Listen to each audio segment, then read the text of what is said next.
titulada El Sutra Surangama, los estados demoníacos de la forma y sentimiento eskandas, parte 2 de 9, en Entre Maestra y Discípulos, impartida en inglés el 26 de diciembre del 2018 en Taiwán, también conocida como Formosa.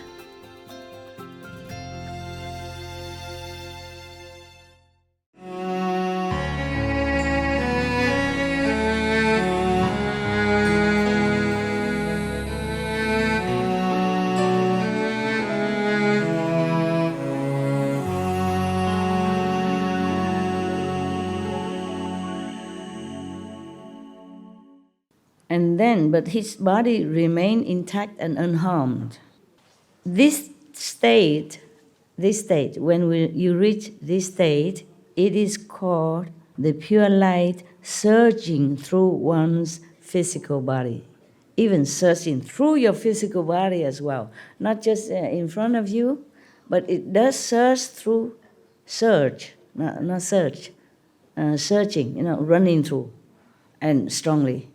So they call it searching through, the light searching through your physical body. That's why worm or whatever, insect, whatever, bacteria cannot bear. They'll just be destroyed, gone. Maybe incinerated by that light. Yeah, when you just see the light in front of you, maybe it's different. But when in that second state, the light already infused your whole body, running through the whole body, then nothing can withstand it. Only the good things remain, only the elation. That's why you feel good, When you see the light like that, when you meditate, you see the light, you feel so blissful and light, as if you don't have any body anymore. Yes, because all the bad elements has been cleansed out. And you feel pure again like a child. So you feel so good. Even if you still can be able to walk after, you feel like you're walking on clouds. You have nothing. You know that, huh? Some of you know that. Yeah, it's cool like that. It is a temporary state in the course of intense practice. Even then, mark it. It's just a temporary state of enlightenment. It's not like not enlightenment. It is enlightenment. It's just not yet. It's just the beginners. And you already cleanse yourself of all the attached karmic retribution from your body in the form of worm, insect, bacteria, whatever that attached to your body. And does not indicate sagehood. If he does not think he has become a sage, then this will be a good state for him. Of course, you progress, Good, if you don't think you are a saint.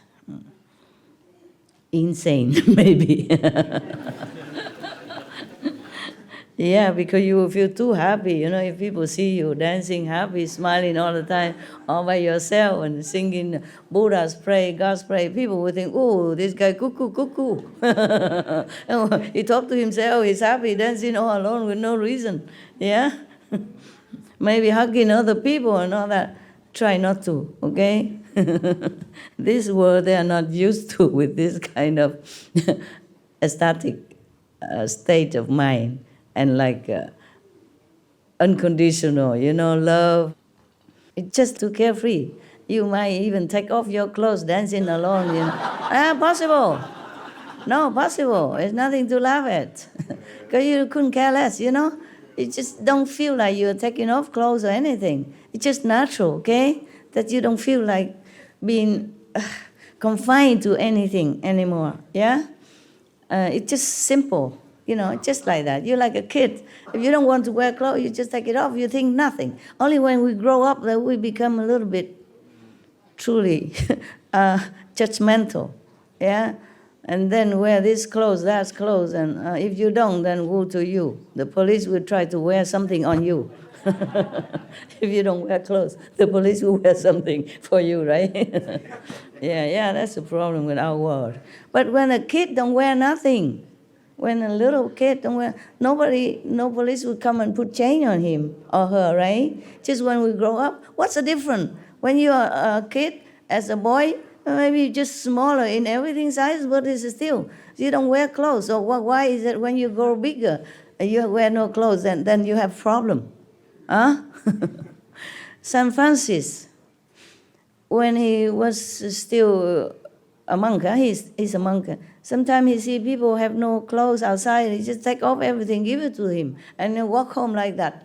And all the monks go him, this is indecent, this is very bad boy, why you do this? He said, I didn't know it's a bad thing to do. It's just somebody has no clothes. Some poor people cold and have no clothes, so I give it to him. We monks supposed to give, no? So innocently. Yeah, because he was in such a state of mind that he don't think too much. That's why sometimes he lifted himself up. His body went up to the top of the church. Yeah, it's not because he wanted. Just sometimes he in that state of mind, okay? Also, maybe he has attained some of this power that he can levitate without even wanting. I told you in some other time, Sunday, I could do all that. Just I had to exchange it to be here. I exchange everything. Sit in front of you is just a normal human, very helpless. Yeah, maybe I have some wisdom. Power, everything you see is only from inside. Cannot show it to the world, what I have. Jesus, I guess, if he did not cure the dead, if he did not bring the dead back to life and cure the blind and heal the sick, all that, so obviously, probably he would have lived longer. These kind of things are the heavier interference with karma, okay? Physically, in the external world, you don't use this. Of course, the magician and all that, they do this, but they are different, okay? They will come back again, so nobody cares. The Maya don't run after them. But if a master who came down here already signed contract to relinquish everything and don't show his power in this world and do that, then he will have to pay. You have to pay. If you save one life, you have to pay with your life. It's like anyone else. Yeah, it's a very sad thing, but but everybody liked it that way at that time. Even his mother forced him to do the magic trick again, make water into wine. And Jesus did not want it. He even said, "Why, mother? Why did you force me to do this?" Mother liked to show off. And maybe some people expect him to cure their sickness, yeah? Or some disciples just hoorah on because my master, he can do all this. I show you. Bring the sick here. He'll do it. They just too enthusiastic, yeah? Just like beginner, you just want to tell the whole world your master is so great, can do this, can do that. But that's an inside thing. But if you lay hand on somebody and wake him up from the dead, that is a different thing. But if he considers himself a sage, then he will be vulnerable to the demon's influence. Okay, that's the second stage. Still be influenced by demons. Only if your ego trick you, your ego will tell you that, okay, you are already a Buddha and stuff like that, then you'll be in trouble. Just watch yourself. Don't watch anybody else. Don't even worry about somebody come kill you or anything. Watch your ego. That's the worst enemy we could have. If people kill you, maybe you die, okay, fine. Then you come back again. You still have this enlightening power. And then you will connect with another master somehow, yeah? Because your stage already high. The master is easy to find. You will understand that you must find a master. And when you find one, you understand right away. Even you have not reached the highest stage in last life, but you're already on the way. So if you meet another guy and you ask go into Miaoli, he tell you, you know it. Oh yeah, that's a place I want to go. Okay, and then you follow him. But if your ego mislead you, make you think that you are a sage, a saint, higher level saint, then the demons can come and make use of that and harm you. And spiritually lost, is worse than losing 1,000 lives bodily. Very difficult to find that again. Very difficult to find a master already. If you lose your spiritual power, it's even worse.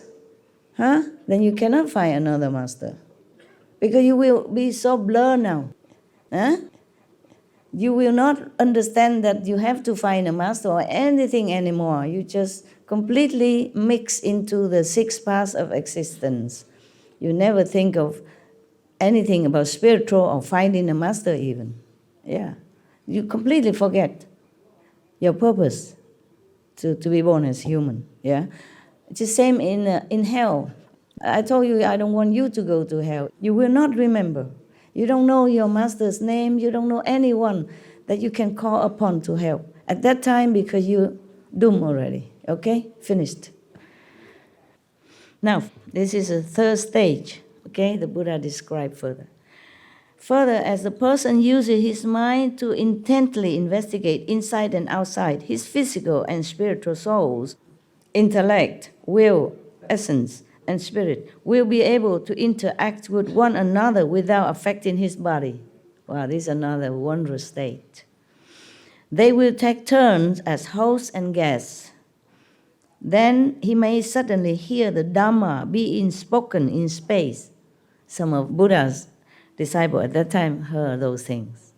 Maybe some of you also hear it, While you meditate, you just hear some preaching of the truth somewhere, It's not like from the microphone, from your record player, video, nothing. You sit in an empty forest and then you hear the Dharma preaching. Maybe from Buddha, maybe from Master, maybe from other Master, maybe from Jesus, etc., etc. This is a wonderful state also. Or perhaps he will hear esoteric truths being pronounced simultaneously throughout the 10 directions. This state is called the essence and souls alternately separating and uniting, and the planting of good seeds. That is the 3rd state. It's a long state. It is a temporary state and does not indicate sagehood. Sagehood not necessarily mean Buddhahood, okay? Maybe Bodhisattva, a stage lower, but still a saintly, a sage. Yeah? Okay. So if he does not think he has become a sage, then this will be a good state. Yeah, one step up the ladder. But if he considers himself a sage, then he will be vulnerable to the demon's influence, as usual above. Okay, next state. I'm trying to keep my calendar intact, okay? I read only today, I behave. Further, when the person's mind becomes, really, you want me just to read out? Just to read? No? Comment? Calendar is my favorite part. Calendar, okay. Thank you, my love. Okay. Just blah on, huh? Actually, I'm telling you, just entertaining you. I don't know how much you understand and how much you believe and how much you will practice. I saw evidence everywhere. Yeah? Many small things I teach, you guys don't keep. I don't mean the precepts. Something about the environments, for example, yeah? So if you listen and understand, then I'm very happy for you. If you don't, well, business as usual, okay? I don't expect much from you in this time of Dharma ending age. And the Buddha is far away already, okay? This is a small thing. For example, I say you don't use toilet paper, okay? You use the water and soap, light detergent, organic and non-toxin detergent to wash yourself. I don't see that in some of the disciples' house. And they built me a little room somewhere in where I used to be before. My first place is in the mountain. We didn't have a lot of money, just buy a piece of land and then put up tent to stay. And that was a long time ago. And then they built a little place there for me, but the bathroom, the toilet, don't have this extra spray. With that spray, you can clean the residue inside under the toilet seat. It's make your house cleaner. Don't have. Lucky I knew. I know my disciples. I have my own. You know, you can bring a bottle or something like that. But it's not the same. It's not as convenient and as good cleaning like a spray attached to your toilet. You understand? A small spray, long like this, and a small head. Not like a shower head, but smaller, like very little. You spray around it. Also clean yourself. Perfect. Good for environment.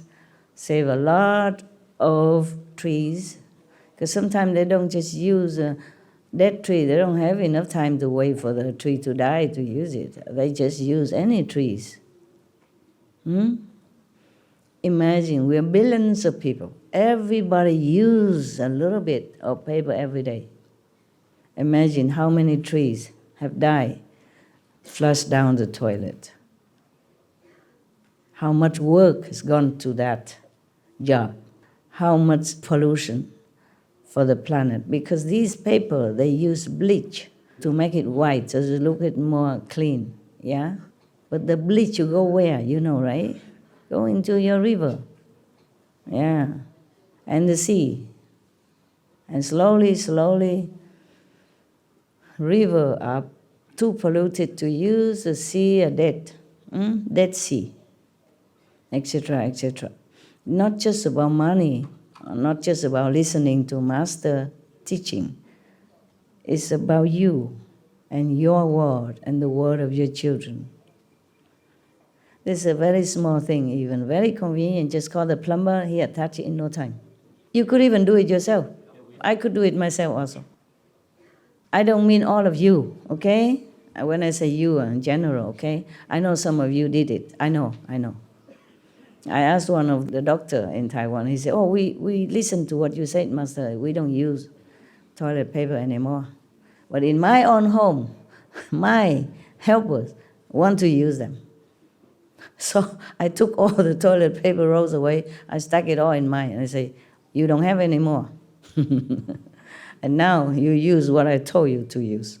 And keep that there in case for anything. You can, or if you already bought it, you can use it for something, wipe the floor as a spill or something. I use it until it's done, or blow your nose, whatever, but later don't buy no more, yeah? And in my house right now, my so-called house, they still use this kitchen paper, towel. That is the worst case also. They're bleaching, no end. And it's very dirty. If you use it to wipe your utensil, your cooking utensil, or your bowls, that is very bad for you. Very bad. Only use it really when there's really urgent, nothing else, you no choice, okay? Otherwise, don't use it. I'd rather, clean it on my body, really. These kitchen rolls, white, like snow, look clean, but no, very dirty. So many chemicals go in there, and it's very bad for environment. Then I know, you see, not everybody listen to me. Even though it's good for them, good for environment. When you protect the environment, you have merit as well, not just protect your pocket. You protect the trees, you protect the earth. They're all grateful to you, they bless you. And you don't have the karma of killing tree, killing the environment, killing many bacteria that go in the process of making this bleaching white paper. I teach you what I do from my own experience, and I know what's good for you. I don't just tell you to do it, and I do differently. It's not true. It's not like that. I do exactly what I tell you.